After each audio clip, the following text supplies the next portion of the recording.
name's Mary, and this is my daughter, Mara. And as Amanda explained, we're in the same bubble, so we're not wearing masks today. And it'll also make it easier to hear me over the kitchen sounds. I'm really happy to be here in the Open Sky kitchen. And if you're not familiar with Open Sky, it's an organization in Sackville that works with adults who experience barriers to employment and independent living. So there's a farm here with beautiful produce that we're using tonight, and a number of programs running out of the kitchen and program room at the farm here.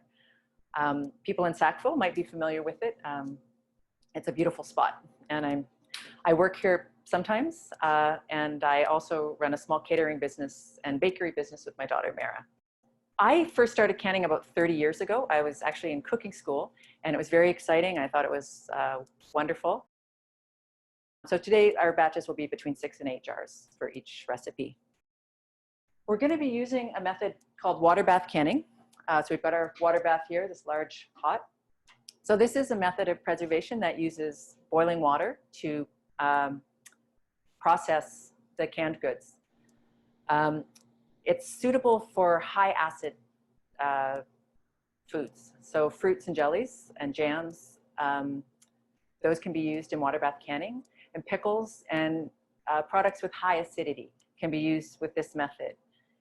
It can't be used for what's considered low acid food, so meats, fish, vegetables that aren't pickled. You cannot use this method to can safely. So for this method, we fill our jars and we put them in the canner for 10 minutes. They boil for 10 minutes. And that process, that boiling them for that amount of time, means that we don't have to sterilize the jars before we can. I know there was a question earlier if we can sterilize jars in the Instant Pot. It's not necessary. As long as the jars are clean, they will be sterilized through the process of canning. So you don't have to pre-sterilize your jars. Most modern canning recipes call for at least 10 minutes of boiling time in the water bath canner. Older recipes might sometimes call for 5 minutes of boiling. In that case, you do need to pre-sterilize your jars. The information I'm giving you today is based on the current guidelines for canning and preserving. The water bath canner is this pot here. The other method of canning is pressure canning. And for pressure canning, you need a specific pressure canner for canning. So your pressure cooker for cooking meats and beans and things is not necessarily suitable for canning goods for long-term preservation. So you need to be very careful with that. Usually the pressure canners for canning are much bigger. The acidity level is really important when you're doing water bath canning. It helps prevent specifically the development of botulism, which is one of the concerns when you're canning. Botulism really widespread in the environment. It's in the soil, it's in the water, it's something that we encounter frequently. The challenge with canning is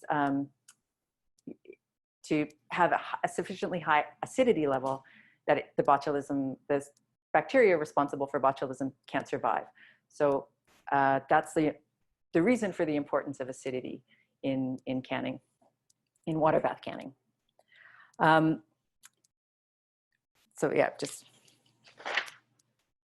so we're just going to have a look at the equipment. I sent out, Amanda sent out the equipment list. So I'm just going to go over the tools. But this is the canner. So this is usually a fairly lightweight metal because they can be quite heavy when they're filled with water. So they're generally quite a thin metal. They usually come with a rack like this for putting the cans in and out, or some kind of rack. They can look a little bit different. I'm going to just turn up the water here so we can get it boiling. The other tools that we recommend are tongs. So these are for lifting the jars out of the water bath. They make things so much easier and safer. So I really recommend having this tool available for canning. The other tools that usually come with the tongs are this little magnet wand. It's not essential, but it's fun. You can just pick up your canning lids so you don't have to get your hands all over the lids. And it's fun if you're working with kids in the kitchen, it's a fun thing for them to do. This is a kind of a ruler for measuring the headspace in your jars. We're going to talk about the importance of that a little bit later when we work on the recipes, but this or a ruler are good things to have. And the funnel for filling jars definitely makes things easier, and it helps keep your jars clean and keep the edges of your jars clean, which makes things seal more easily. The jars themselves, so mason jars, everyone's probably familiar with mason jars or canning jars. These are specifically designed to withstand repeated changes in temperature. So you can can with these for years and they don't break. A lot of people have tried reusing jam jars, which is understandable, recyclable, but those aren't designed for repeated heating and cooling, and that really weakens the glass. So you have a much greater chance of breakage, and you can't always get the same seal on something like that. So these are what you need for canning. You can often find them on Kijiji or Marketplace.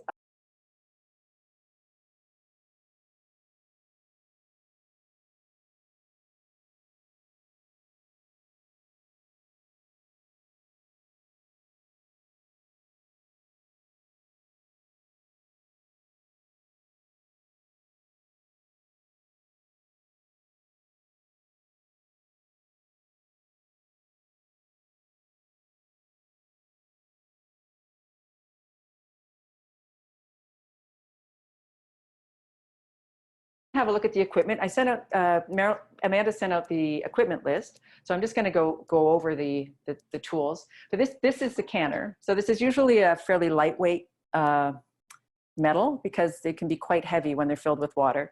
So they're generally quite a thin metal.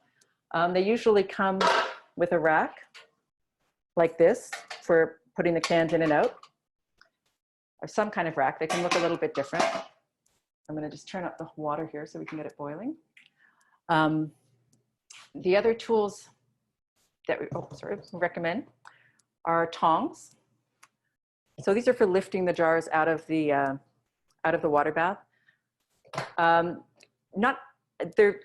They make things so much easier and safer. So I really recommend having this tool available for canning. The other tools that usually come with the tongs are this little magnet wand. It's not essential, but it's fun. You can just pick up your canning lids so you don't have to get your hands all over the lids. And it's fun if you're working with kids in the kitchen. It's a fun thing for them to do. This is a kind of a ruler for measuring the headspace in your jars. We're going to talk about the importance of that a little bit later when we work on the recipes, but this or a ruler are good things to have. And the funnel for filling jars definitely makes things easier, and it helps keep your jars clean and keep the edges of your jars clean, which makes things seal more easily. The jars themselves, so mason jars, everyone's probably familiar with mason jars or canning jars. These are specifically designed to withstand repeated changes in temperature. So you can can with these for years and they don't break. A lot of people have tried reusing jam jars, which is understandable, recyclable, but those aren't designed for repeated heating and cooling, and that really weakens the glass. So you have a much greater chance of breakage, and you can't always get the same seal on something like that. So these are what you need for canning. You can often find them on Kijiji or Marketplace for a really good deal. You know, as long as they're cleaned, and you can use them for years and years. So I look at them as an investment. When you buy them, you'll be using them for many years. So even though they can seem expensive sometimes, they're definitely worth the price. Always make sure that your jars don't have any chips around the edges. If they do, you can't use them for canning. That prevents a proper vacuum seal from happening. So it's really important every so often, just have a look. They're very sturdy. It doesn't happen too often, but it can. So it's just good to make sure. The lids and rings are two other important things. In Canada, these are usually sold by Bernardin, or the other brand is Golden Seal. I personally find the Bernardin ones more reliable, but that's just my opinion. These, unfortunately, can only be used once. It's very tempting to try to reuse them, but again, you can't guarantee a good seal with a used canning jar. The substance here, the sort of rubbery thing, doesn't survive well with repeated use.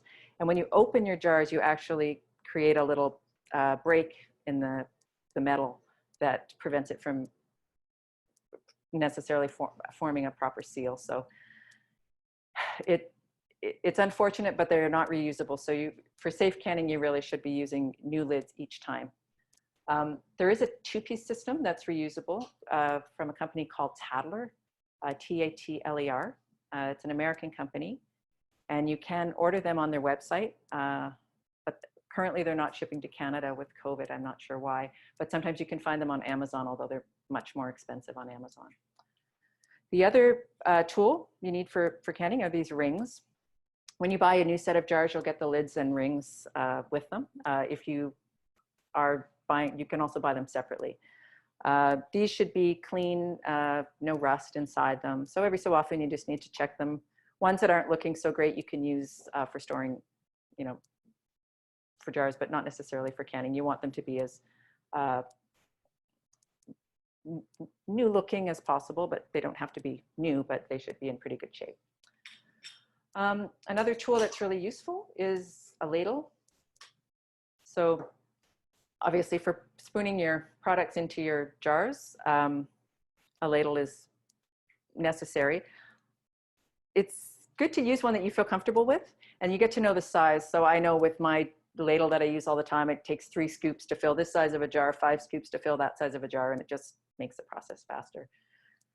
The other thing that's really important is a good knife. If you're doing a lot of canning and a lot of chopping, your knife is your friend. So you want a nice sharp blade. You want something where your knuckles are not going to be banging against the cutting board. You can bruise your knuckles if you're doing a lot of cutting. And if your blade's not sharp, you can get blisters on your hands, and it's not as much fun. And canning's fun, so a good knife will help keep it that way. So that's our equipment. Does anyone have any questions before we move on to the next bit? And if at any time you feel I'm speaking too quickly or you can't hear me, just let us know in the chat, and I will. That's okay. All right. So we're going to move on to our recipes. So we got our recipes from this lovely book. Sorry, can you pass me that? Sorry, Mary. Called, here, I'll let you do. Putting Food By. And this is a very well-used book at Open Sky. It is by, where's the name? This is the 4th edition. I'm not sure if there's a newer edition than that. This is available online, and I believe it might be available in town at Tidewater. But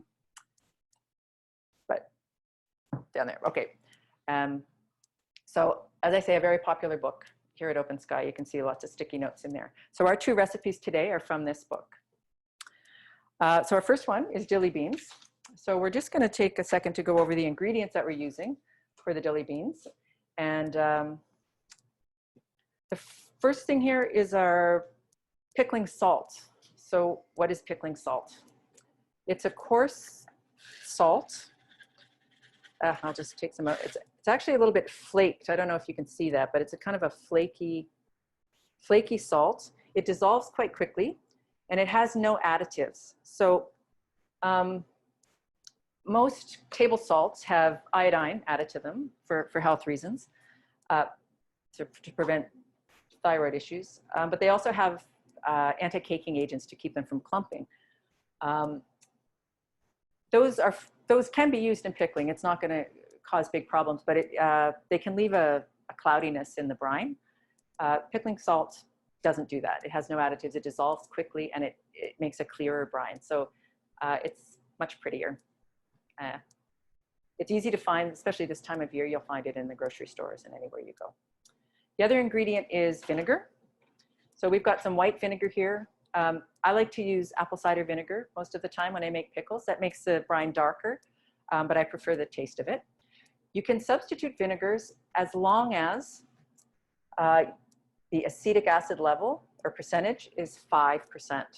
And that should be written on your jars, on whatever vinegar you buy. If it's 5%, it will be suitable for canning. If you don't know the acetic acid level of the vinegar and it's not printed, then you shouldn't use it. Again, for the reasons we talked about earlier, that this method of canning relies on the acidity of the food. So a homemade vinegar, it's harder to determine the specific acidity level of your vinegar. So it wouldn't recommend it. And we're just using granulated sugar. So we've got a tub of white sugar here. Well, I think everyone's probably seen white sugar. So you can also use brown sugar. Again, it clouds, it makes for a different color. Some people don't like it as much. And we've got a couple spices that we're using. Chili flakes in our dilly beans. And celery seed. Oh, hold that. Celery seed and mustard seed. And again, these are things that are all easy to find at most grocery stores, especially this time of year. The pickling spices and things will be left out, easy to see. We're also going to use some fresh dill. Can you grab some of that for me? And these are so beautiful. These are fresh dill heads. Our dill was all used at Open Sky, so these came from a different farm, but they're absolutely beautiful. And we're just going to be using some of the heads of the dill. If you can't find fresh dill heads, dill seed will work just as well in your pickles. But these are just so beautiful and they smell lovely. So anyway, I think they're so nice. And so that'll be for our dilly beans. And we're going to start with the beans. So maybe, Mary, could you pass me the bag of beans over there? So we've got some lovely beans from our Open Sky garden. And these are our green beans. So you can see these are nice, fairly straight green beans, and they're not too mature, so they're not all knobby and gnarly. For pickling, you want to use produce that's in very good shape. So you don't want any soft spots or anything, because these things are going to can be in a jar for up to a year. So the better quality it is going in, the better quality it will be coming out when you're ready to eat your canned goods. So we've got these lovely, lovely beans from our garden here. And our first step, before we start chopping anything, we're going to make sure our water bath here is hot. So this is filled with hot boiling water. You need enough water to be able to cover your jars by at least 1 inch. So, and I always kind of fill it probably too high. So we're filled up to about here. A pot like that filled with water can be very, very heavy to carry. So if you don't feel comfortable filling it at the sink and bringing it over, you can fill your kettles and pour the boiling water into the canner and then heat it. That's a more energy efficient way to do it. Kettles use less energy to heat the water than your stove does. So if you have a chance to do that, that's a good idea. And there's a question. Yes.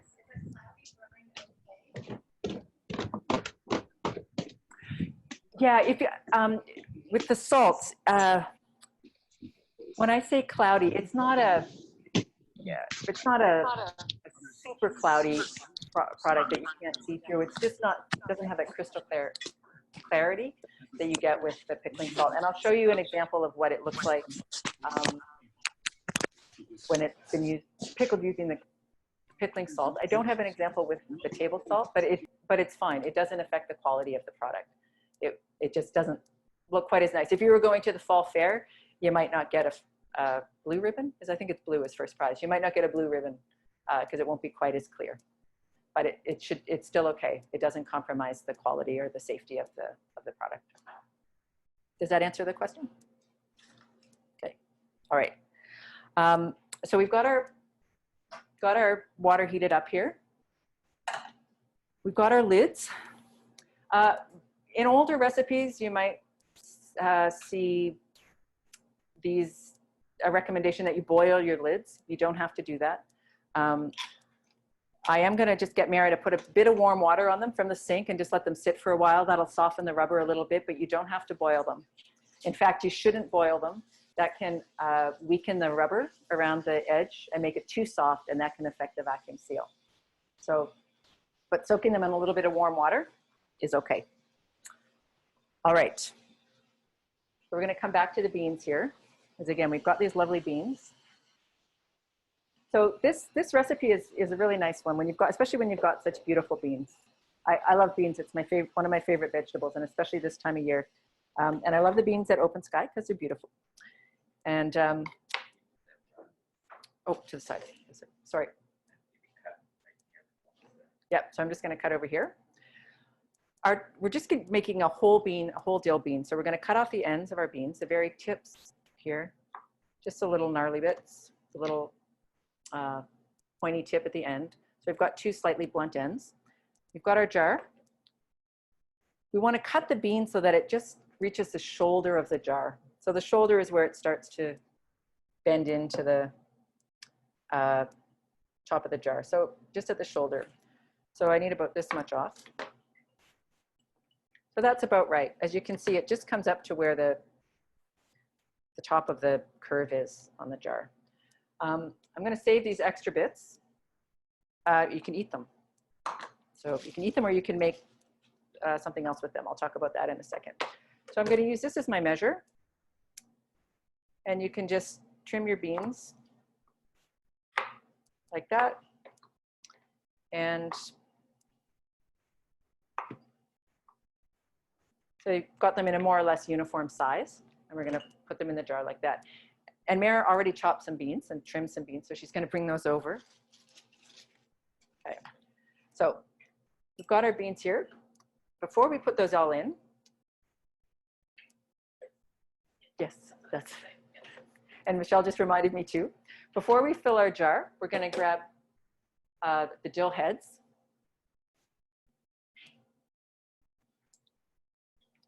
So that beautiful dill that I showed you, and some garlic. We had some garlic peeled. So each jar, I'm going to just cut off the little end of the garlic there. And there's a little bit of, yeah, this is also really nicely fresh garlic, so it's a little bit harder to peel when it hasn't been dried for a while. So just got a little bit of skin on it that I'm going to take off. Oh, maybe it's not. Oh, right. Oh, that smells really good. All right. So we're going to plop that in there. We're going to pick a nice dill head. You choose one. Yeah, I'm going to just put it in there. All right. And our red pepper flakes. We're going to grab a 1/4 teaspoon of red pepper flakes. I think I left my measuring spoons over there.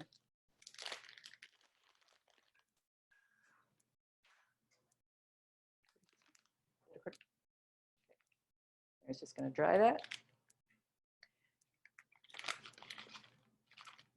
And put a 1/4, yeah, put that in there. I made some the other day and I put a tablespoon in. That was a lot. So a 1/4 teaspoon is a good amount. We're going to fill up the jar. We put those just in the bottom. We're going to fill up the jar just like that. So I'm going to get Mary to fill up that jar with our prepared beans. And I'm going to start getting the brine ready. So I've got my pot here. Sorry, Mary, I'm just going to get behind you. This is our. So I've measured out my vinegar in advance. So I've got the white vinegar, 5 cups of white vinegar. And we're going to be adding water to this too. So I'm just going to check my recipe and make sure that I've got my quantities right. Yes, okay. You want to try and fill that pack those in as tightly as you can and keep them upright so that they look really nice in the jar. The straighter the beans are, the easier, but of course not all beans are straight, so you work with what you've got.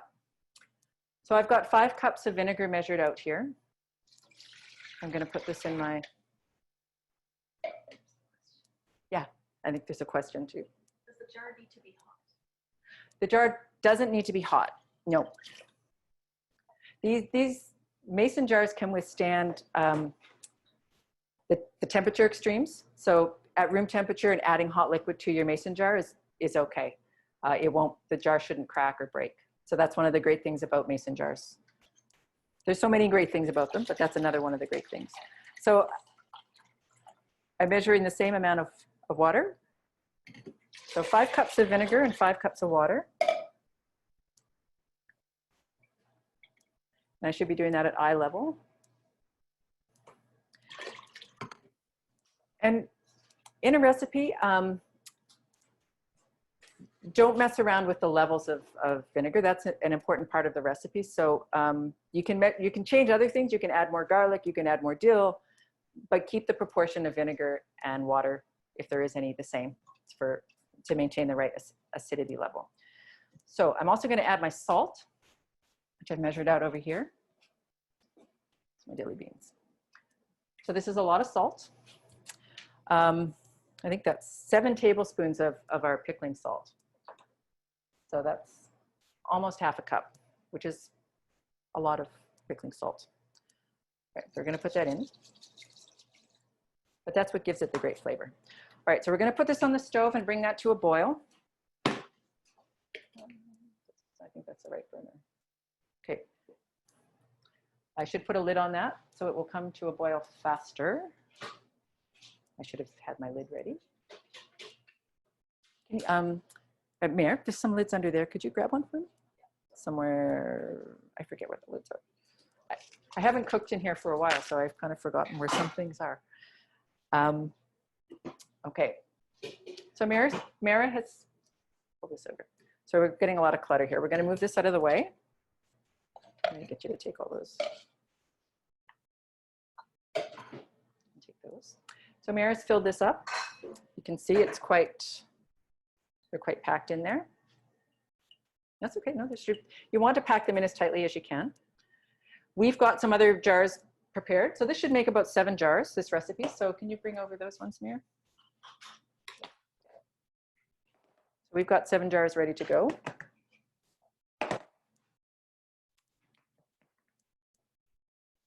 Okay. And I should have started boiling my brine before we filled up the jars. But if there's any questions, does anyone have anything? Any questions? There's a Okay. question. Yeah. Since my recipes have said they need to be hot, so it's always been hard to line everything up to be hot. I won't bother with that anymore. But the jars need to be sterilized first, is it Louise? Water? No, they don't. They need to be clean, but they don't need to be sterilized because we're going to be boiling these for 10 minutes. So as long as your recipe requires the produce or the product to be boiled for 10 minutes or longer, you don't need to sterilize the jars. They do need to be clean, but you don't have to sterilize them because the temperature that they're boiling at will be high enough to kill anything that needs to be killed in your pickles. So it's much easier this way. I prefer doing pickles this way.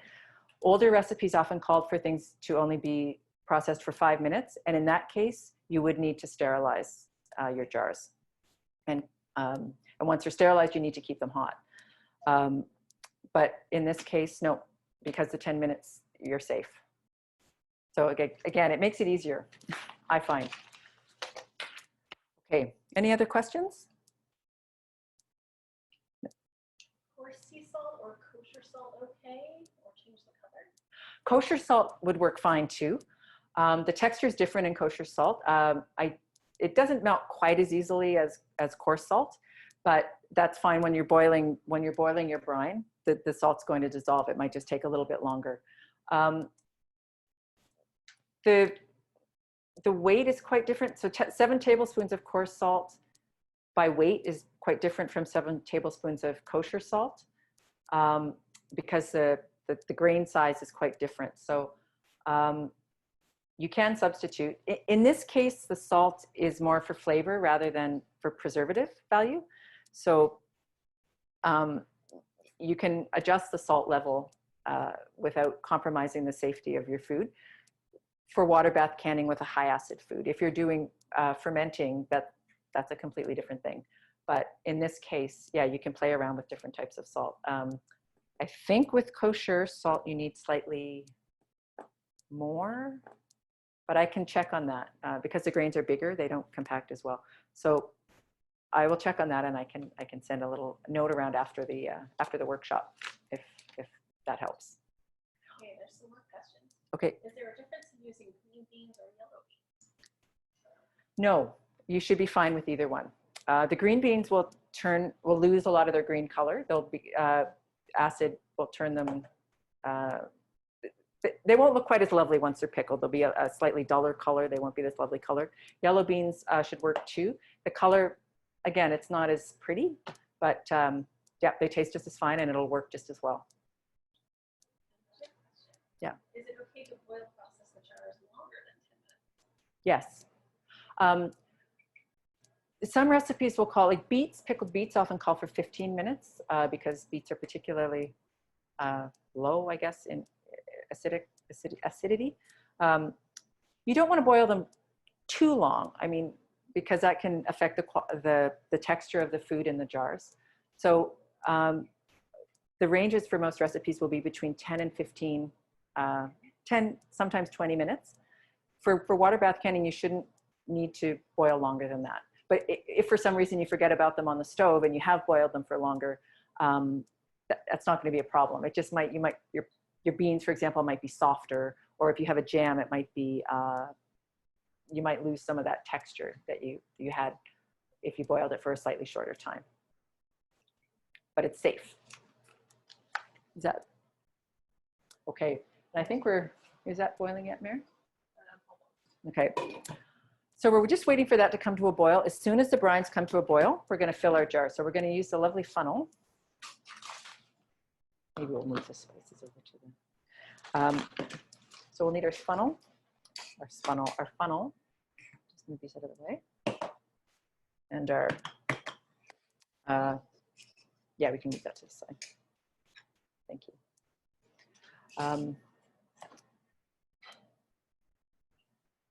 I'll mention this now, but I'll mention it again when we're done simmering. We're going to boil our jars for 10 minutes in the water bath canner. Once they've boiled for 10 minutes, I'm going to turn off the heat and take the lid off and give them 5 minutes to decompress. So it's important to give the jars time to decompress. So 5 minutes after you've boiled your jars, you need to give them time in the hot water, but not at a boil. If you take them out too soon, there's a difference in pressure that can prevent the seal from forming properly, and it can sometimes lead to breakage of the jar. So it's a really important step, and we'll be doing that. But I just thought I'd mention it since we have a minute. And I'm going to get Mary. Can you grab me a tray? We're just going to get a tray. There should be one under there, underneath the dehydrator. Yeah. We're going to put these on a tray when we fill them, and that'll be easier to bring them over to the water bath canner. This smells so good. Oh, garlic and dill. And one head of dill doesn't look like a lot. You might be tempted to put a lot more in. It's pretty pungent and it's pretty potent stuff. So you can play around with it. You can experiment, but that one head does really add a strong dill flavor. I'm stepping on my cords here. Is that boiling yet? Not quite. Okay, we're almost there. So can you grab me the lids? We'll get the lids ready. Our lids and our rings. So we'll have everything right here. Okay, no, that's cool. We've got our rings. These are all nice and in good shape. And we've got our little, great. And we've got our magnet wand. It's so much fun. Okay. So we'll start with those. So in the recipe, it mentions headroom. So we'll talk about that for a second. Headroom is the space between the top of the jar, so when it's got a lid on, and the top of the produce, or the top of the product. So in this case, our headroom is going to be just the top of the beans here. Sorry, or the distance, but yeah, it'll be the top of the liquid and the top of the jar. So we can measure the headroom. I think it's, how much headroom does this say? 1/2 inch. So on this measuring tool, I go to 1/2 inch. When I pour in my liquid, I'm going to want to just make sure that there's 1/2 inch of space between the edge of my jar and the top of the liquid. Different products, different like jams or different types of products will have different headrooms specified in the recipe.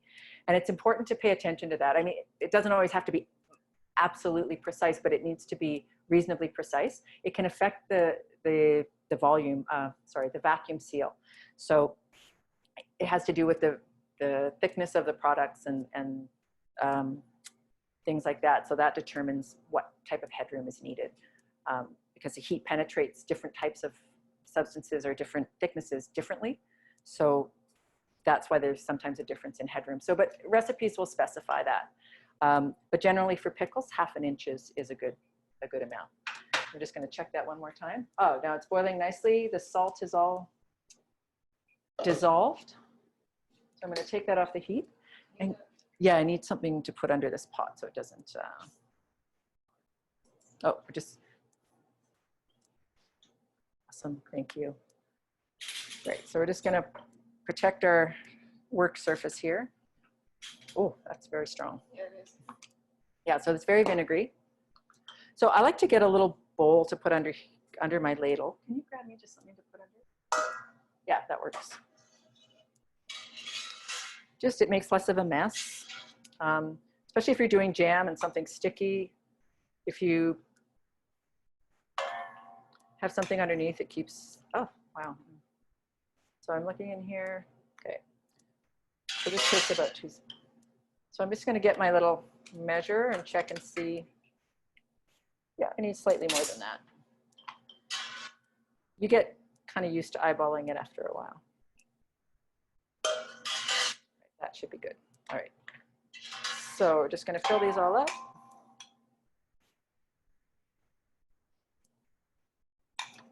And if there's any questions, I can answer questions and fill. Nope. Okay. So this is the exciting part, watching someone fill up jars with vinegar. So this is, there we go. All right. Can you move that over to the next one? Okay. Mary and I are going to just do this quickly.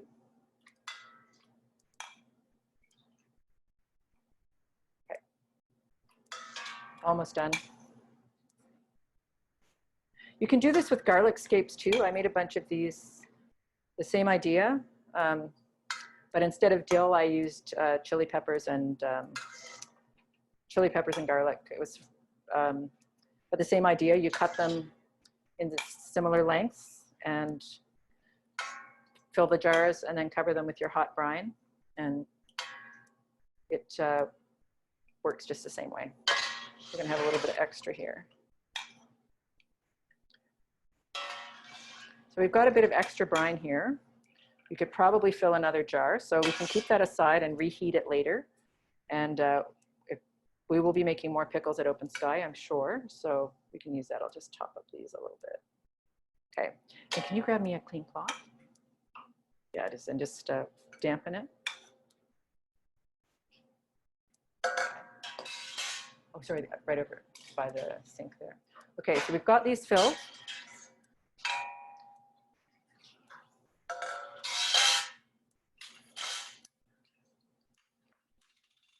Just going to wipe the rims, just make sure there's nothing on the rims, so just a clean cloth. Some people use vinegar. They dip their cloth in vinegar. When you do jams, that's a good one because you're more likely to have sticky stuff. I'll just do another little check here. Yeah, that's pretty good. Some of these could just use a little top up. Okay. Okay, I'm gonna, all right, those look good. That one needs a touch more. Okay, all right. So now we're just gonna take our little lids. And this is just this little wand is not necessary. It's just Helps keep your fingers away from the lids. We're just going to center those on the jars.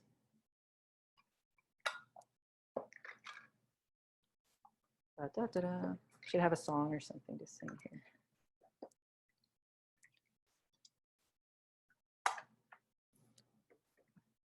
All right, so we're going to center those. Okay, now we're going to put on our bands.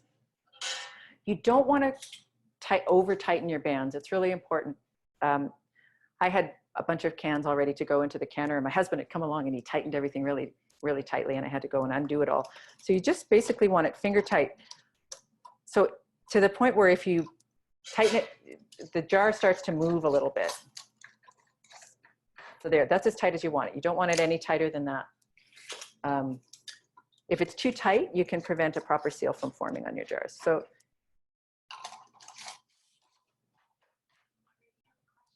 okay, there's a question. For the makeshift canner, what substitutions have you used for the supplies you mentioned we would need, like a mover instead of that? Instead of this thing?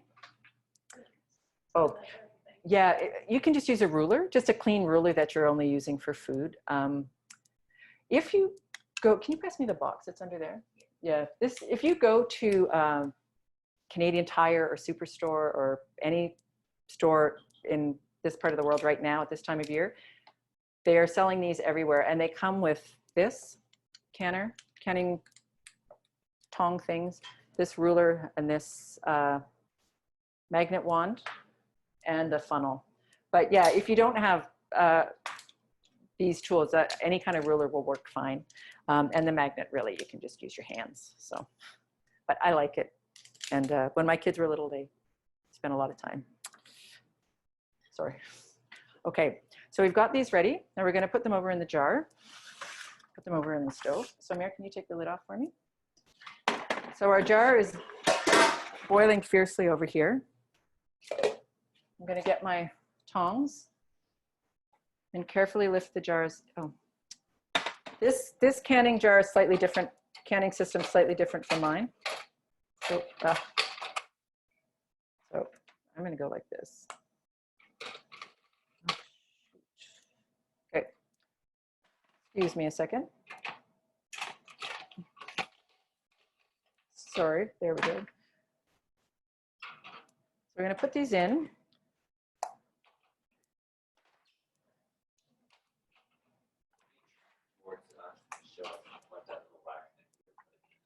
Yeah, I apologize for this. This is slightly different from my system at home.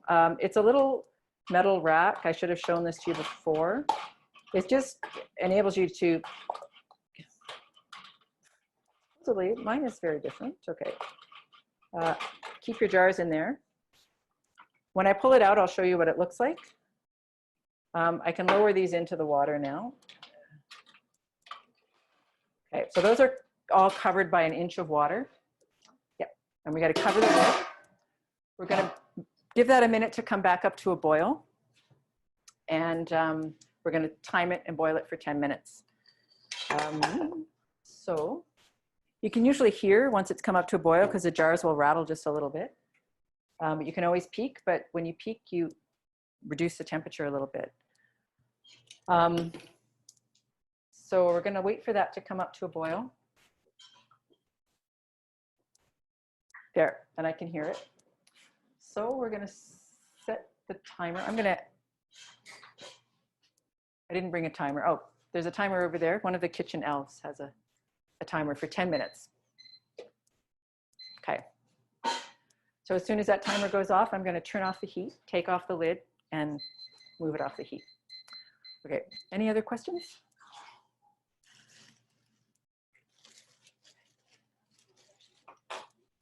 Okay, all right, thank you. Okay. This is the first time I've done a cooking demonstration on Zoom. I've taught online before and I've done cooking demonstrations before, but not on Zoom. So the second time will be smoother. While we're waiting for those to process, we'll get started with the second recipe. And that is our bread and butter pickles. Oh, and there's a question, which perfect. Can you put your jars directly in the pot if you don't have the metal tray? Yes. My metal tray is a little bit different. And again, I'll show you that when I take them out. The one I have keeps the jars from moving around in the water. So they stay a little bit steadier. One of the things you don't want is, you want your jars to have enough space around them. So there needs to be room for water to get all around your jars. And you don't want them knocking against each other. So sometimes that can be one of the problems if you don't have the lifter thing. But yeah, you can for sure do it. I mean, I've done that before, but you just need to check your jars after and make sure there's no cracking or breakage, but there shouldn't be, but yeah. So absolutely, yes, you can. But when you buy a canner, they usually do come with a rack. But if you're using one that doesn't have one, yes, you can still use it. Okay. Yeah, so we're gonna, any other questions? Okay, yeah. So we're gonna make our bread and butter pickles. And this recipe had to be prepped earlier because as it stated in the recipe, it needs to sit for 2 hours, at least 2 hours. And I'm gonna show you why. All right. So we've got our pickles and onions. I think it was, let me just check the recipe here. Sorry, yeah. We had about 12 cups of thinly sliced cucumbers. So you can slice those by hand, or you can slice them with a mandolin, or you can use a food processor. These ones are about 1/4 inch thick. I don't know if you can see that very well. 1/4 inch. Oh, this one, different camera. Food processors tend to slice them a little bit too thinly, I think. These are quite beautiful. They're all very uniformly sliced, and they look really good. We're going to drain these. And part of the reason you soak cucumbers and some other vegetables is they contain a lot of water. And so we use our pickling salt over the vegetables and let them sit for a while to draw out some of that water so it doesn't dilute the brine. And I'll show you how much water these ones got. So can you grab me this colander there? And the bowl, yeah. So I've got a big colander. Yeah, so I've got this large colander. You might not have as big a colander, that's fine. You can do this in batches, but we're just gonna pour all of these in there. I should have a spoon. I'll use my finger. Sorry, I should show you what I'm doing. I'm just pouring all of this into my, I'm just gonna grab a spoon to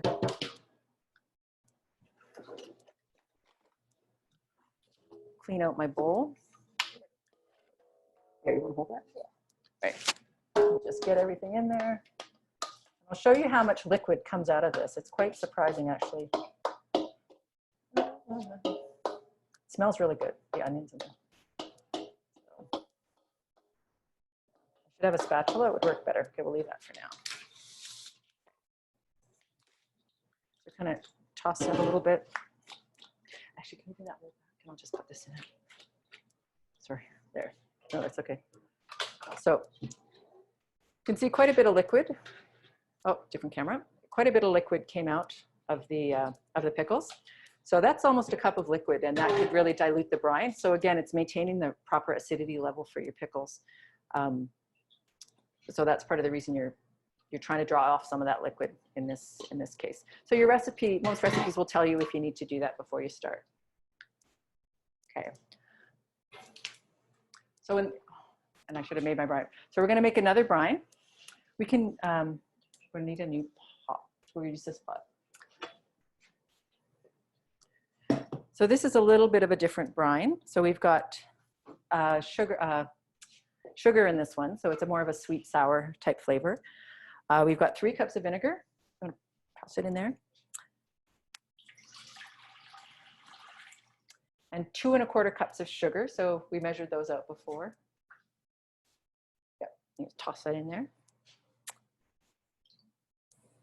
And we need 1/4 cup of our mustard seed. Where did I put? Oh, these are right here. I just need the measuring cup, yeah. This is the one I thought I opened that. I did. Okay. We're just going to measure this right into our brine. So a 1/4 cup. Looks like a lot of mustard seed. Is it this one? Okay. It's almost a whole package, actually, of this little package. In fact, I think pretty much is. Okay. And 1/2 tablespoon of the seeds. Celery seed. 1/2 tablespoon of celery seed. We just put that right in. And the salt is already on the pickles. We're not going to rinse the pickles. So we've still got our quantity of salt. I already soaked those. Yep, we're good. Yeah, okay. All right, so we're going to bring our brine up to a boil again, just like we did with the other one. And this pickle's a little bit different. We're going to add these to the hot brine and then fill the jars with the hot pickles. But after that, the process is the same. Put the lids on, label them. Oh, sorry, Mary. All right. I'm going to leave these here. Move them over to the side. This side. Another couple of minutes left on our dilly beans. So maybe bring over the jars and we'll. All right, we'll get these out of the way. Okay, so these jars are clean. And again, we don't have to sterilize them and keep them hot. And can you get 7 lids to just put them in some water? Okay, Mary's just gonna cover, oh, we've got a few lids here still soaking, so we'll put that one in there. We might need a couple more lids. There's some over there. Okay, so we're just going to get our lids ready. So that's just going to take a few minutes. Does anyone have any questions? Just checking the clock. Okay. No? No questions? Okay.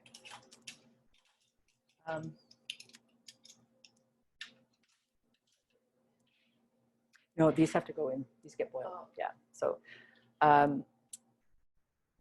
we're using white vinegar and white sugar for this. There's a British variation of the same recipe. It uses apple cider vinegar and brown sugar. So it's much darker looking, but it more or less has the same flavor. That's what I usually do. Make the darker version, but again, the same proportion of vinegar and sugar. So, all right. Now we've got awkward radio silence. What's? Okay. Oh, the cookbook is Putting Food By, and I'll check who the author is. Yeah, let me check. Yeah, by Janet Greene, Ruth Hertzberg, and Beatrice Vaughan. So Putting Food By, this camera. This camera. All right, all right. Yes. Yes, thank you. Absolutely. And I didn't do that the last time. And you should do that. With the vinegar, with that particular recipe with the beans, there really isn't much of a danger of air bubbles. But you're absolutely right. And we'll be doing that. I should have done it with the other ones, but as I say, it was basically just the vinegar. There wasn't really room there for air bubbles. With jams, it's particularly important because you can get air bubbles. And there's my timer. Thank you. So this has been boiling for 10 minutes. I've got to turn off the heat. Take the lid off. So this is quite heavy and quite hot. But if you can safely pull it off the heat, you should do so. If you can't do it safely, then just leave it on the burner. But I'm just moving it off the heat to prevent to really make sure it stops boiling, and that I'm going to set my timer again for 5 minutes. I think. I'm just going to wait for 5 minutes. Okay. Okay. How much salt was in the cucumber? That was a quarter cup. A quarter cup of salt, put on the sliced vegetables and let it sit for 2 hours, and then drain it off, but you don't rinse them. So the salt is still there. Some will have gone through in the liquid that was drained off, but most of the salt and the flavor will still be there. Can you talk about flour? Sometimes people use flour and mustard pickles. Yeah, this is another update for pickling, and a lot of people, a lot of older recipes for something like mustard pickles, which are kind of a thicker sauce with cucumbers in it and that bright yellow color, use flour for thickening. And current guidelines do not recommend the use of flour in any of your pickles. The problem with flour is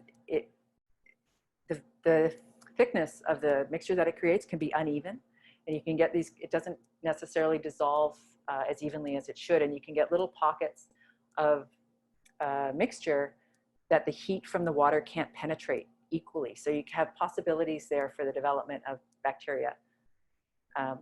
So there's a new product, not a new product, it's a modified cornstarch called Clear Gel. There's another name that it's Sure Gel or Clear Gel. It's starting to be more available in the stores. You can definitely order it online. But that's what they recommend for what used to be flour thickened pickles. And regular cornstarch doesn't work. It's not strong enough to withstand. It just breaks down over the 10 minutes. So the Clear Gel will maintain its thickness, but it allows the water to penetrate and the heat to penetrate the jar so that everything's heated evenly and you don't get potentially dangerous little pockets of thick mixture. Good question. You have a request that when I asked the question, if you could repeat the question so those people at home know what the question was. In case they can't hear me, they probably can't hear me very well. Okay, I apologize for that. I will do that in the future, yes. We're working out some of the sound logistics, so I will repeat the question next time. So the last question was just asking about flour and using flour in recipes like mustard pickles, and whether that's something that we should do. So I think, and one more question. The recipe at home says Dilly Beans say to simmer.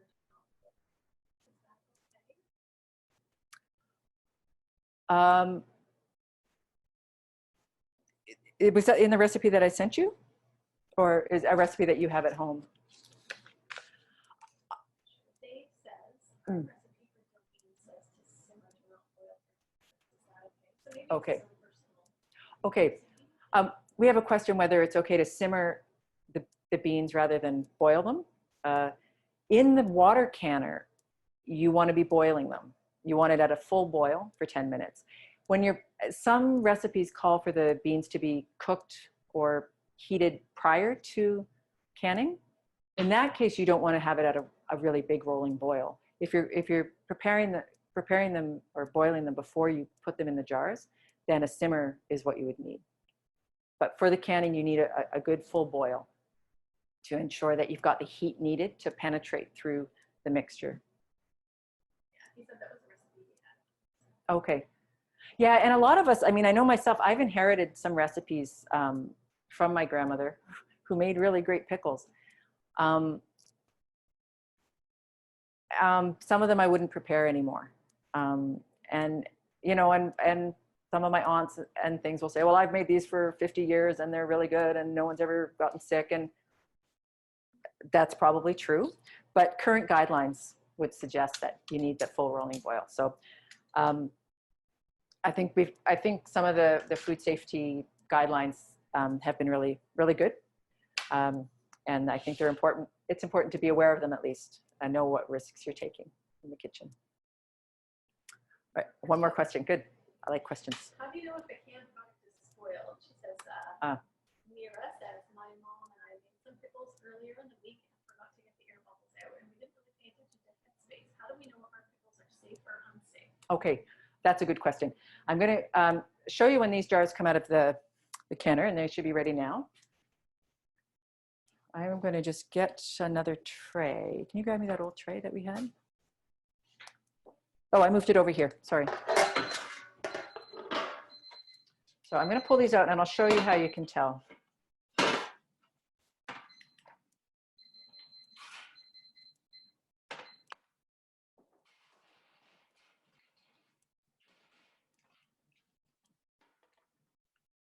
So we're just pulling these out. And you try to keep your jars upright when you take them out. That helps to seal. So you don't want to tilt them around. You can tilt them a little bit, but keeping them as upright as possible helps the seal to form. Okay. So someone had a question about how they can tell if their beans are properly sealed or if they're safe to eat, because they didn't check the headspace and they didn't run a knife around to remove air bubbles. In this particular recipe for the dilly beans, air bubbles aren't going to really be a problem, but I should have run a knife around just to, it's a good habit to get into. It's like using your turning signal when you're turning. I don't know if anybody heard that little ping sound that just happened, but that is the sound of the jar creating the vacuum. So you can tell usually if your jars are safe when they're cool, if you cannot press on them. Can you hear how that's making a little sound? When a jar is properly sealed, if I push on it, nothing happens. There's no movement on the lid. So that means that the air has been sucked out. I've got a nice vacuum seal. If that's happened, then your jar, particularly in something like this, is safe. So as they cool, they'll be forming that vacuum seal, and you often will hear a little ping. You don't always hear it, but you'll usually hear a little ping, and that tells you that the seal's fine. So if you press your jar of pickles that you made and there's no movement in the lid, then the seal's good. Now I've noticed the lids here are quite loose. They've loosened up after canning. That's fine, don't tighten them. So just leave them as they are until the jars have cooled down. And you should leave them for about 24 hours to cool completely. But the vacuum seal should happen fairly soon. If for whatever reason you have a jar that didn't seal properly, just put it in the fridge and eat it within a short period of time, and it should be fine, but it won't be shelf stable if it doesn't have the lid. Does that make sense? I hope. Right. Okay, all right. All right, so we've got our brine. Our brine is boiling away. Oh. So here I'm going to turn this down. So we just want to heat our pickles in the brine. I'm going to, can you grab me a, yeah.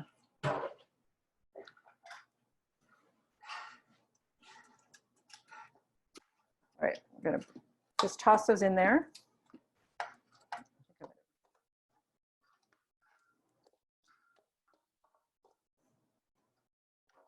Stir that around.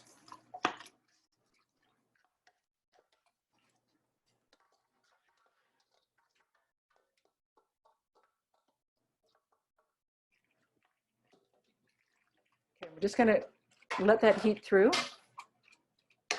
Doesn't look like a lot of brine. Okay. No, we can't need water.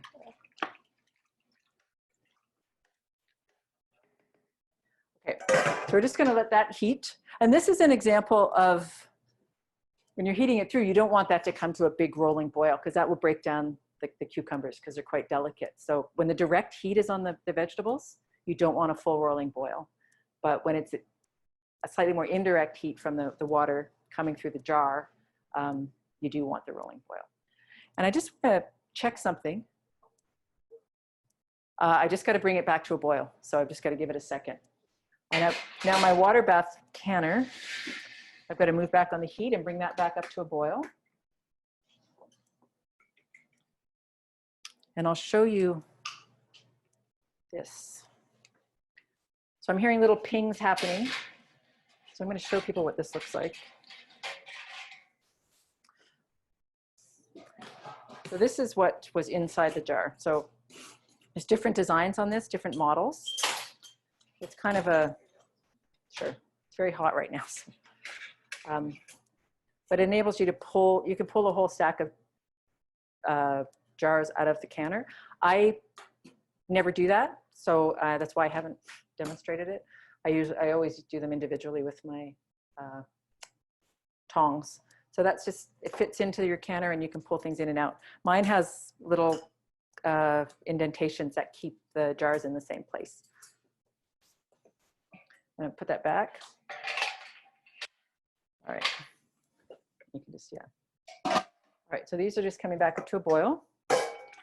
Oh, I gotta move this over a little bit. There we go. Okay, so we're just gonna heat those through. All right, that'll just take a few seconds. We're gonna need the funnel and the ladle, thank you. Any other questions? Okay. Yeah, this is, Amanda, would you like to take the floor for a while while we're waiting for these to heat up? Sure, sure. Well, I have some questions to ask the group as we wait for things. So let me just see here, because we've got lots of people from across the Maritimes. So I guess one question, I'm gonna mute myself and I'm gonna hand this over to Amanda. Yeah, might have some questions about other aspects of food storage. Perfect. Yeah. So, okay. So as I was saying, and Mary, I guess can't really hear me that well. So just wondering, folks who are listening in, sort of why you were interested in this workshop. And you can unmute yourself briefly to answer so we can hear each other's voices. So, just wondering why people were interested in this workshop. And that's Pete with the mask on. He's the cameraman behind the scenes there.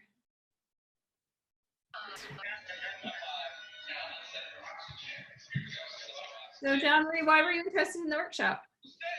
I just wanted to, I'm gardening for the first time, so looking for a way to preserve the produce. Definitely, yeah, for sure. And it's so nice to find some ways that don't involve the freezer. So when the power goes out, your things that are canned on the shelf are still safe. I was interested in seeing it done in person, although we're not there in person, but you know what I mean. Seeing someone actually walk through it and talk about things. Like I had bought the canning set, but I wasn't really sure exactly what everything was for and how to use it. And my mom used to do pickles a lot, but when you're younger, I didn't really pay that much attention because you just think they're going to be here forever. So it's nice to see it done first. Definitely. Yeah, those traditional skills. It's so nice to see more and more people interested in those skills again. And yeah, so we're so lucky to have Mary here showing us. And I've learned so many things this evening, taking down lots of notes. I think it's really interesting how the canning process has changed over time. And I've learned things from my grandmother that are not correct anymore. So I've learned a lot tonight. Michelin.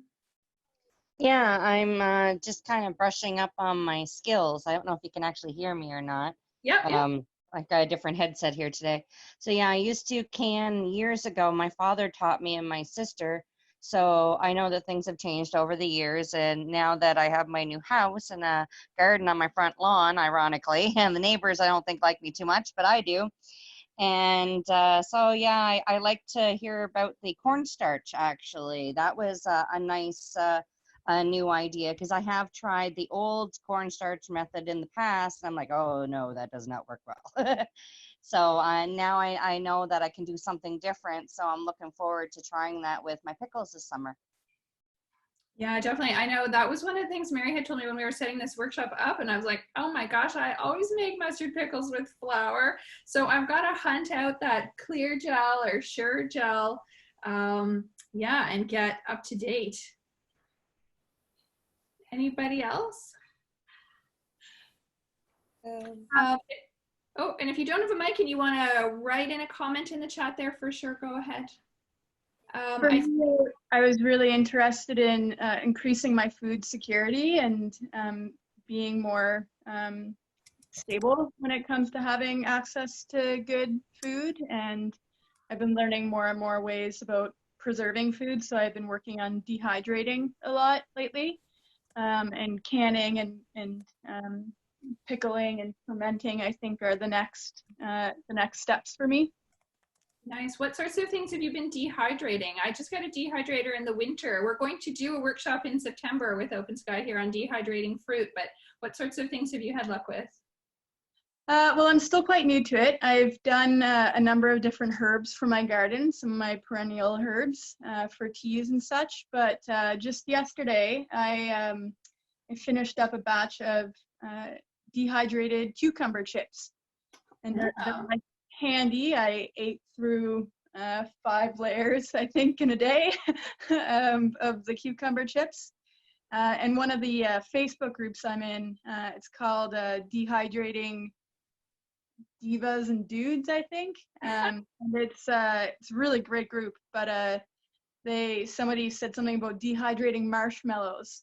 And so I did up a batch of that, and apparently that's really great. So I'm excited to put that into some of my hot chocolate mixes and stuff for camping. And I think for dehydrating, I'm a big backpacker sort of camper and backcountry camper. So having lightweight meals is ideal as well. So that's probably the next step within dehydrating, as soon as what I'm growing is harvestable. That's awesome. That is so funny. I don't know if you saw the look on my daughter's face when you said dehydrating marshmallows, so we'll have to try that. Yeah. That's pretty neat. It's like Lucky Charms. Yeah, that's right. And then what, your cucumber chips, do you add like a flavor, seasoning or spice or anything to them? So yeah, so the group that I'm in, they had one that was like a dill kind of ranch. They kind of mentioned it like the Dorito, the Cool Ranch kind of Dorito type flavoring. For me, I just kind of soaked the cucumbers in vinegar for a bit, and then I sprinkled it some with just like salt and pepper, another with sumac spice. It's a really lovely spice. It's kind of it's like a purpley color almost, and it's often used in like Middle Eastern dishes. It's really good. I like that one. And then I did dill and garlic salt. That sounds so good. I'm just looking at other comments here. So we've got climate change, resiliency as a reason, acquiring survival skills, for sure, I'm with you there. And because it's fun, lots of produce this summer. That's so good. Oh, dehydrated, oh wait, does that mean zucchini chips? Interesting, that also sounds good. So many zucchinis in our garden. I'm gardening, I'm interested. Oh, best practices, techniques for storing things safely, for sure. And then I'm so glad that Mary's got lots of tips on how we can make our canning and our processing safe. Yeah, and if it's harder to go to the grocery store in the fall, for sure. Everything is sort of colliding between pandemic, climate change, survival skills. It's all, yeah, for sure, it's all related. Love to attend a dehydrating workshop. So yes, we're doing a dehydrating workshop on September 12th in the afternoon. Same sort of setup here with EOS and Open Sky. And so I don't know if Mary's ready to get started again. I have lots of questions I can ask the group, but where are we at, Mary? Or Michelle? Yeah, I'm just gonna wait till that one's muted. Okay. Yeah, I've got the pickles heated up. I'll just fill up the jars. I can maybe what would be good is I'll demonstrate one jar and then I'll hand it back to you, Amanda, because I'm just gonna be doing the same things with all the other jars so people can watch and listen to you. I heard someone say dehydrated marshmallows and I thought that sounded amazing. So I've heated the pickles through. And now same thing, we're just gonna fill up the jars. Oh, and can you grab me a little bowl? I just like having a bowl. So the same thing, these ones take half an inch of headspace. Whoops. And they're a little bit messier. So you wanna try to balance the pickles and the liquid. So you're trying to get us, and that can be a bit tricky sometimes. It's much easier when you have the produce in the jar, because you always can just fill it with your liquid. So you just try to make sure you've got a good balance. You want your product to be covered with the brine. So you need to make sure there's enough brine. You can balance it out after at the end if, oh, I've got a few too many. Excuse my fingers. My hands are clean. Okay, yeah, can you grab me a spoon? Thank you. So we're just gonna make sure those are right. So you want all of your product to be covered with the brine. So I'm gonna go ahead and fill the rest of these jars, and Amanda, I'll hand it back to you while I'm doing that.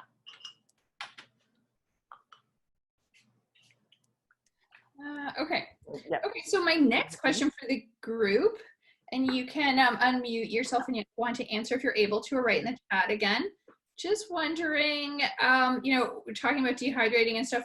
What are other, you know, skills that you guys are interested in learning, other ways of preserving food, you know, that you might want to learn about, that maybe ES can find a way to, you know, facilitate another workshop on another topic?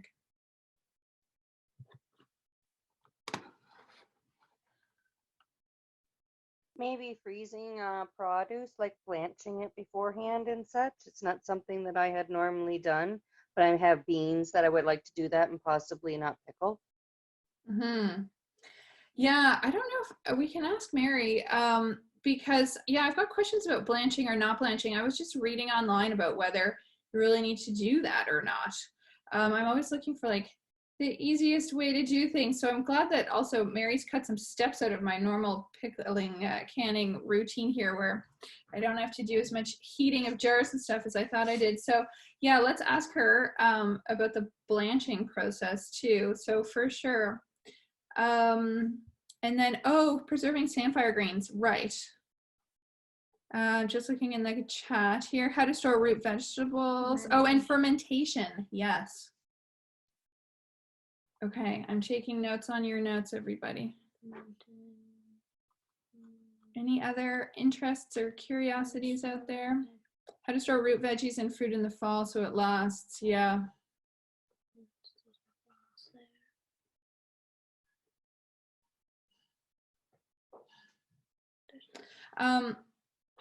Michelle, can we ask Mary some questions, or can you ask her some of our questions around the samphire greens and the blanching process and stuff like that?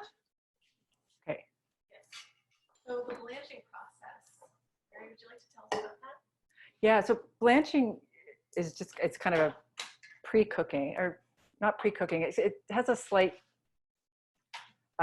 changes the texture a little bit. It often makes for a better texture. Before you freeze something, it's usually advisable to blanch it. It's a bit of an argument. Some people would say you need to blanch things before, like some people might have blanched the beans before they pickled them. It would have a small change in the texture. I like them like this. I like the texture of them not blanched. It's one of the things that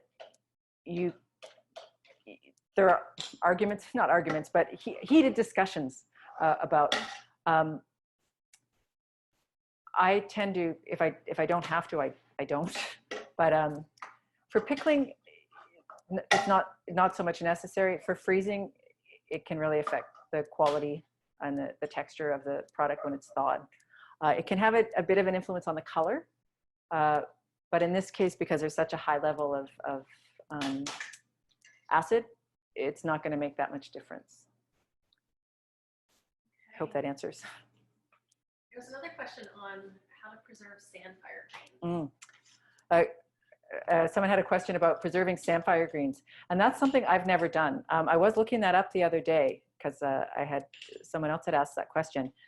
I did find some interesting sites on it, so I could share those later. I could maybe send them to the links I found to Amanda, and she could share that information with you. They definitely can't. My understanding is they can be canned. I've never had them canned. so I would be interested in trying them for sure. But I will, I'll send along that information, and I'll just write it down so I remember.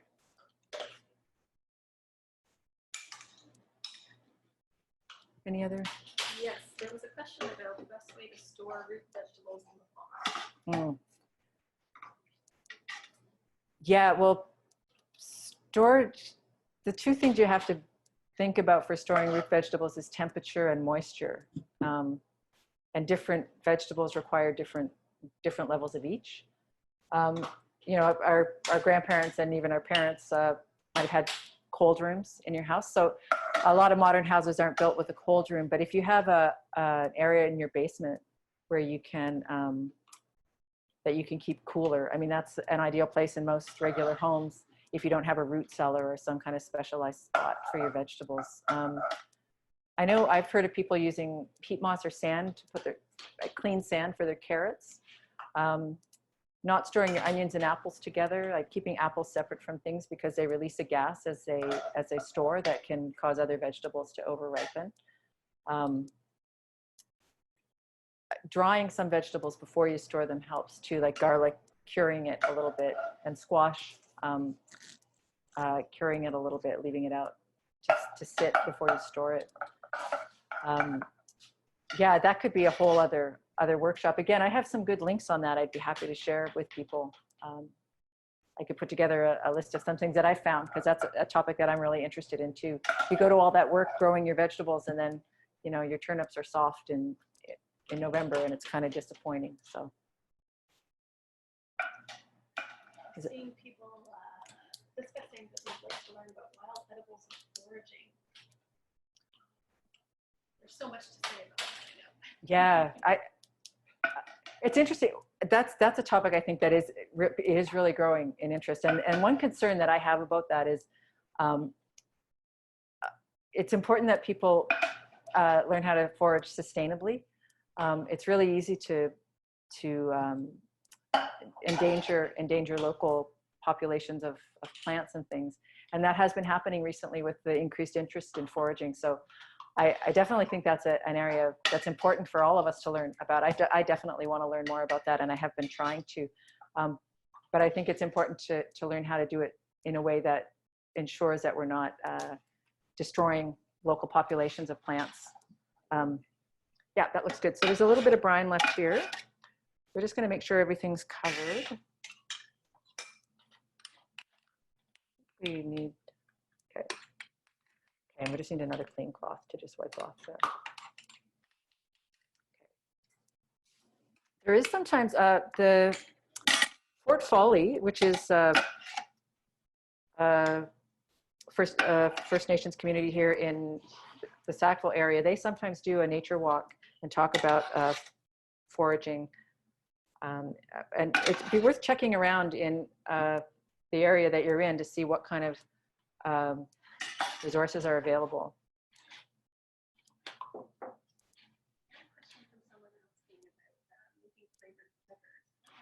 Oh, okay. Yeah. It's a question about flavored vinegar, and this is an example of something at Open Sky. You can see this lovely, beautiful pink vinegar here. I don't know if you can see that color there. It's just beautiful. And that's made from chive blossoms. So basically, the chive blossoms, you fill this jar with chive blossoms, cover it with vinegar, put a piece of parchment paper and a lid, and let it sit for a while, probably a week or two. And the chive blossoms will start to, not disintegrate, but get smaller. When they've quite reduced, you strain them off, and then you're left with this lovely chive-scented vinegar that's great for salad dressings. And you can do it with garlic scapes. You can do it with different herbs. Cranberries, I made cranberry vinegar last week. So it's a nice way to just add different flavors to your food and use things from your garden or the local area. That's beautiful. We've got our jars filled up here. And something I'm noticing, I think that I had my brine on boiling a little bit for too long and too high, and it reduced a little bit. So I've got maybe slightly less brine than I should have in these pickles. So what I'm going to do to ensure that we've got enough liquid in our jars is just have a sacrifice jar of pickles that are going to be eaten quickly. I'm just going to use the brine from this jar to top up these other jars. And sometimes that can happen when you're in a real life kitchen where everything's not perfect and you are not perfect. This is something I find, you know, I used to love watching cooking shows when I was younger. There's a little bit of brine in here that I'm going to try to get out. How about you do that for me? But I hate watching cooking shows now. And part of the reason is because everything's perfect. And if it's not perfect, then everyone gets yelled at. And it's like this competition. And I think a lot of people view cooking as a competition and not something we all do. I mean, it's a great common denominator. We all have to eat, all of us. And hopefully we get to do that together sometimes. But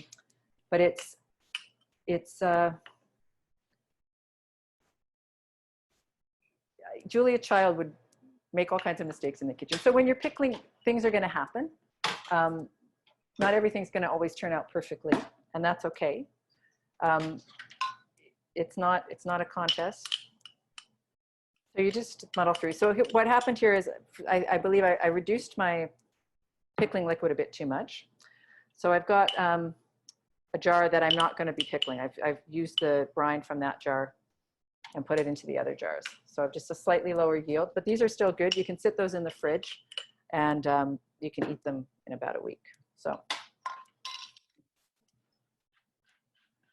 just going to wipe off the rims again.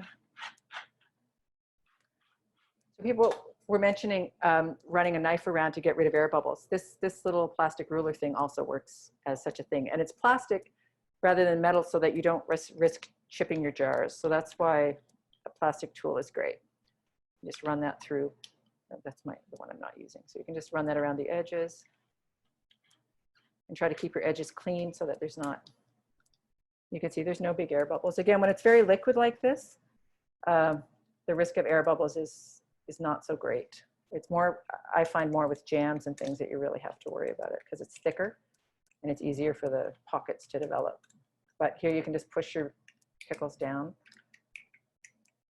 There, all right. Okay, I think we're good. So Mary, you put the lids on.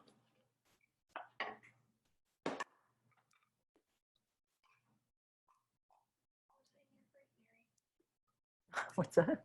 You're great there. I don't know. All right. But, you know, if you have your, I keep my canning jar close at hand. If you think about you're only doing like 7 or 8 jars, it's not so daunting. So like once you get used to doing it, it's fairly easy, you know, after work or after dinner, you can put up a few jars or something, and it doesn't have to be an all-day task. Like in my grandmother, it was like all weekend, it was endless. There were aunts, there were people chopping. It doesn't have to be that way. And again, don't tighten your lids too tight. You want to just until the jar moves. I think I tightened that one a bit too much. Yeah, so I'll just do that one more time. So you just put it on until the jar starts to move when you tighten it. At that point, don't tighten it anymore. You're good to go. All right, we're going to put these back in the canner. Where's my tray? Oh, I'll just bring these over. Okay, so I've only got 6 jars here rather than 7, but that's okay. Mary's going to take the lid off for me, and we're just going to pop those in.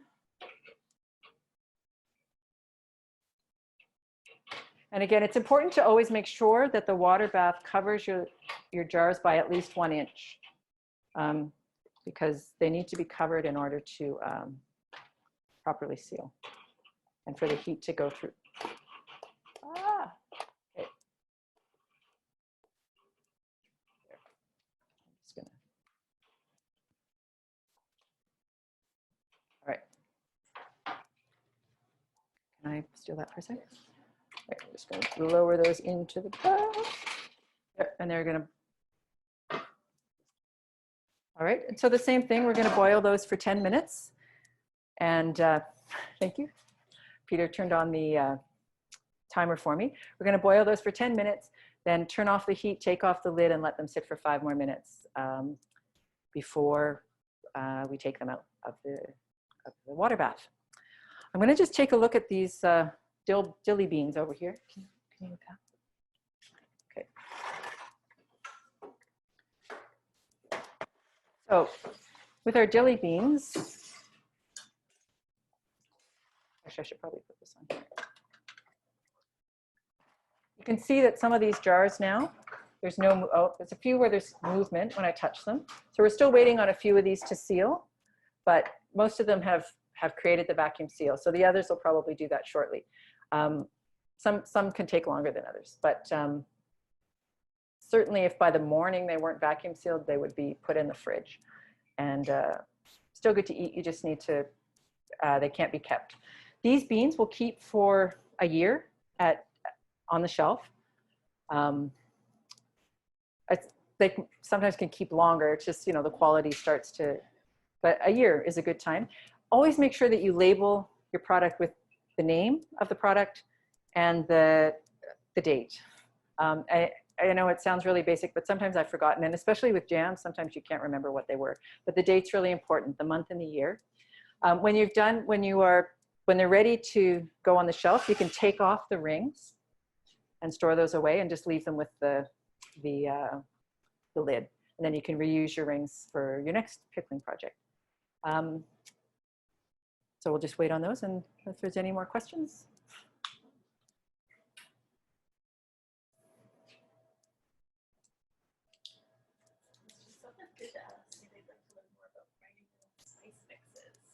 Oh, okay. Grinding spice, Michelle said someone had a question about grinding spice mixes, and that's really interesting. And there's so many different combinations of great things. Again, I've found some really good links on that topic, and I'd be happy to send those along. I'm just going to write down a note for myself to remember. Spice links, grinding. Please feel free if you have any questions that I can answer or help you find information for. My name is Mary, and my email address is mary@ketchup with that, ketchupwithat.com. So ketchupwiththat.com. And if you have any questions that I could help with, I'd be more than happy to answer, or if I can't answer them, I'd be happy to help you find out where you can find the answers for those. So please feel free to email me anytime.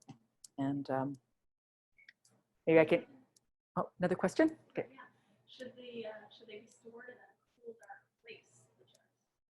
Yeah, it's always good to store things away from the light, because the light can, it won't affect the safety of the foods, but the light can sometimes affect the quality of the produce. But yeah, a cool, dark place, or a kitchen shelf. I have mine in it's kind of a passageway between 2 rooms, and I have a shelf there where I keep my pickles.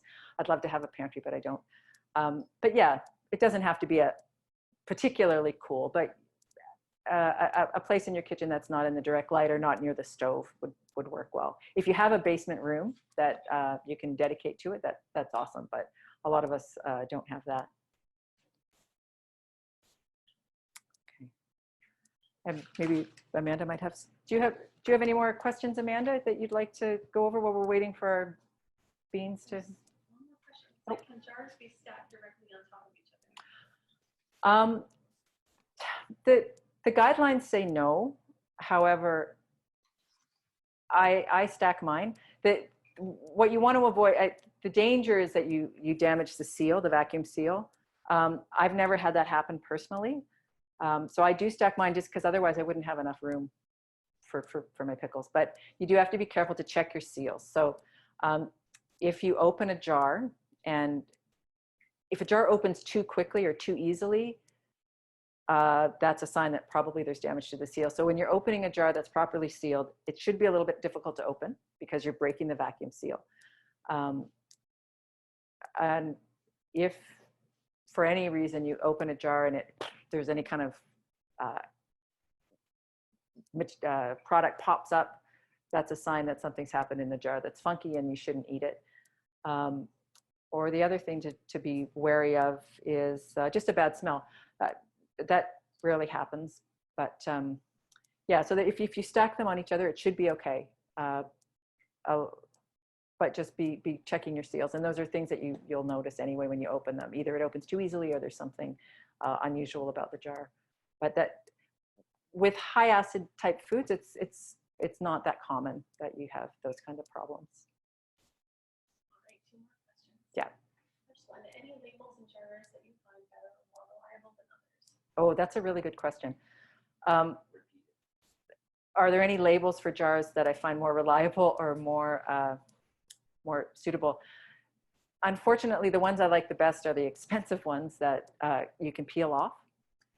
A lot of, I don't usually buy those. So one of the problems with a lot of labels is either that they're not sticky enough. So often, or they're too sticky. And once you've used that jar, you've got this label that's really hard to remove. And once you remove the label, there's all this sticky stuff that's also hard to remove on your jar. So green tape works well. If it's painter's tape, if it's not a gift jar, painter's tape is great because it's easy to remove and it doesn't leave a residue on your jars. But if it's for gifts and or for sale, you kind of have to shop around. There's lots of different products depending on the volume of labels that you want. The non-stick ones though are really nice because you can take them off without leaving gunk on your jar. But this works. This is great for home. Is that? I hope that. The other question was, what is your preferred method of opening jars? My preferred method of opening jars is taking a spoon and just inserting it at the edge of the lid and the, yeah, thank you. So just kind of going like this, holding it with my hand and then just kind of wedging it up. So you have to kind of press up a little bit to break the seal. I find that the spoon's round, so there's no risk of less risk of chipping, but it's strong enough to do the job. So I don't use forks or anything pointy or knives. If I did use a knife, I'd use the edge of the knife, not the tip of the knife. So just so that you can avoid damaging the lid. As I said, these shouldn't be reused for canning, but they can be reused for all kinds of other things. So you can store your spices and store products in your mason jars and reuse the lids for that purpose, but not for canning. And I think if someone could come up with a really creative use for old lids, I would love to hear about it. I mean, I've tried so many things with them, and I've got lots. But I've tried making garden markers with these, paint them up and stuff like that. But they start. It's an unfortunate thing about canning lids. And okay, that's it. Okay, I think. I believe they should be recyclable. The only other thing other than the metal, well, I guess I'm not sure what's on this back surface. I believe they should be recyclable. Yeah, I don't know why I don't just recycle them. I just have stacks of them in my house. That's trying to find some magical use for them. But they are really useful for just using mason jars for all kinds of other things. So, and again, there are that other brand that is a 2-piece system that is reusable, and you can reuse them again, but they're harder to find and they're more expensive. But again, it's kind of an investment. But those are by the company Tatler, T-A-T-L-E-R. Okay, one more question.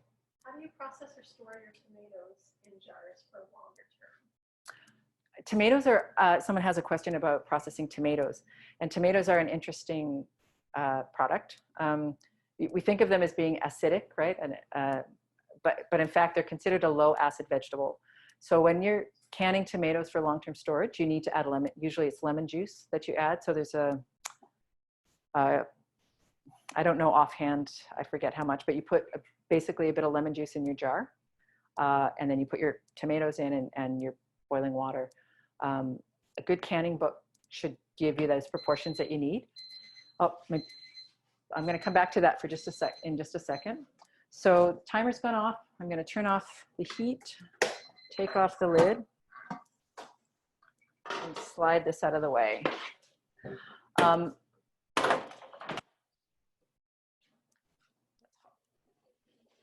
There, just slide that.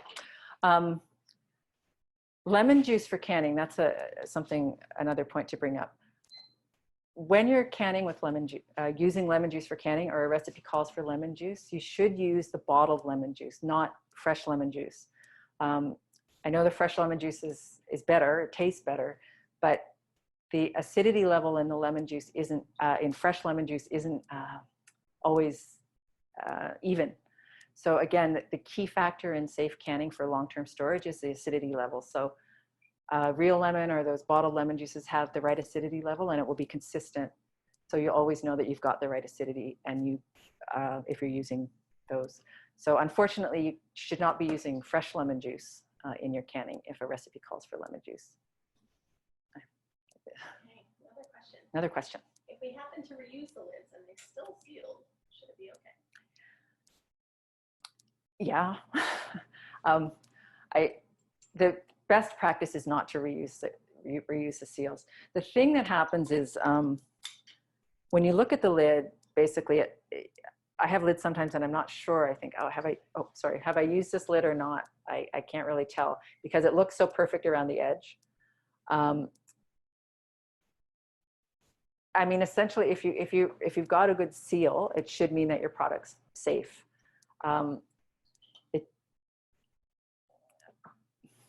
I always use new lids.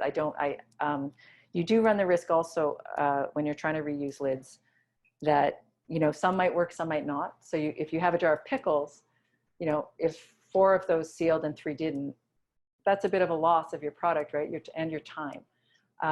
With jams, you can reboil them and put them back in the jar. With pickles, it's harder to do that because these won't have the same quality if you try to redo them. So the recommendations are not to reuse them, but I mean, I think all of us have in the past. But it's a dilemma. It's a real pain. They really should be reusable. I wish they were. Yeah, it should be safe. I mean, with the high acid foods, they're safer in that sense. But you just always want to ensure. So still waiting on some of those to seal up. Are there any more questions? I know that was kind of a non-committal answer to your question. Certainly, if I was selling these for anything other than home use, I would always absolutely use new lids. If it's your house and you're using them, I guess that's a risk that you take knowingly. But if you're planning to give them to anybody, you should always use new lids. There's a comment from Charmaine. She says, I cross-stitch and I use them to make Christmas ornaments. So when you gifts in a jar, they're nice. Oh, that's a great idea.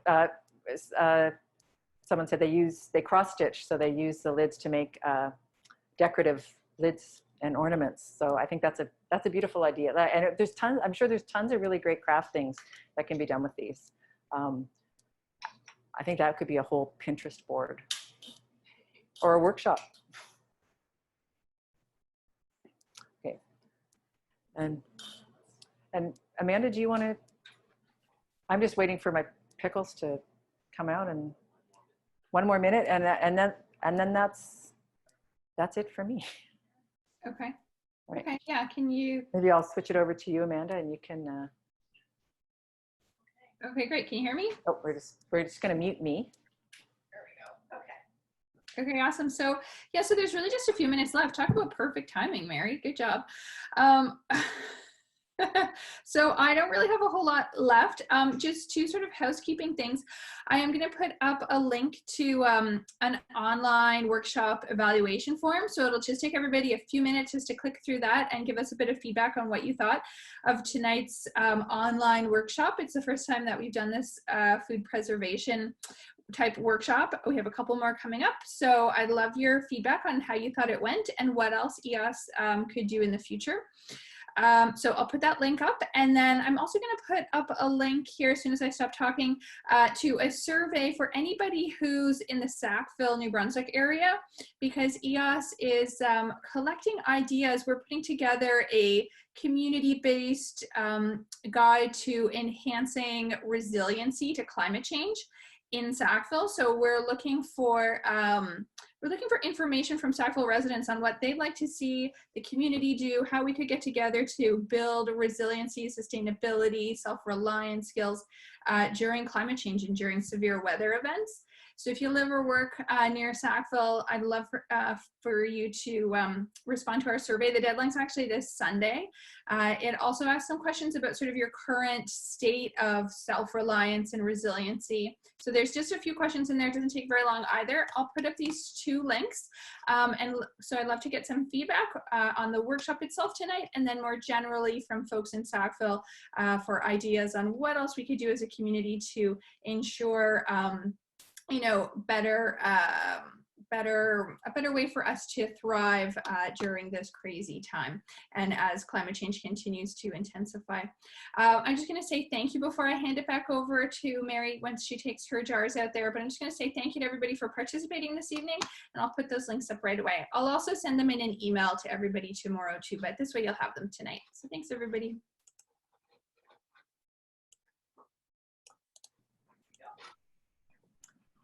Okay, thanks, Amanda.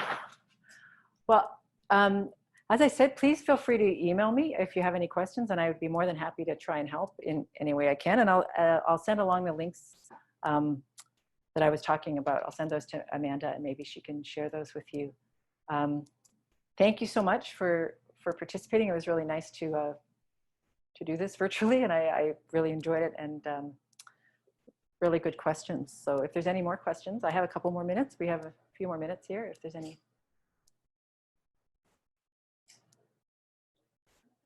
No questions yet? Okay. So we had one of these jars ping, just waiting for the others. So we're gonna let these sit, and tomorrow morning we'll label them and put them away. That looks like. So thank you so much.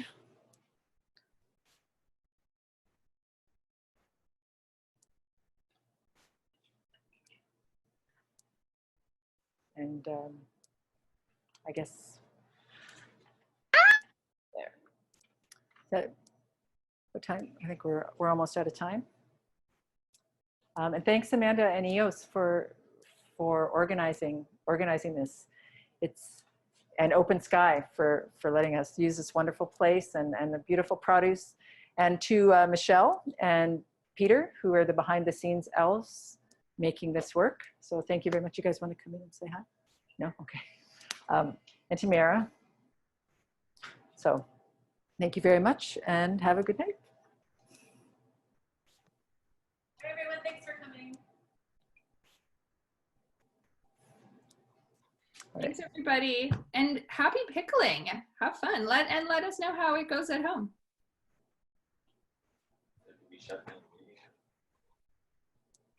So we're gonna close things up, hang up our aprons, and clean up the kitchen. Oh, there's some pinging happening. I wish I was there to help, Mary. It's sort of unfair. Have a good night. I hope it's cooler where you are. Yeah, so she wish she was there to help. It's kind of unfair that she's not there. No problem. It was fun. All right. Stay safe, everybody.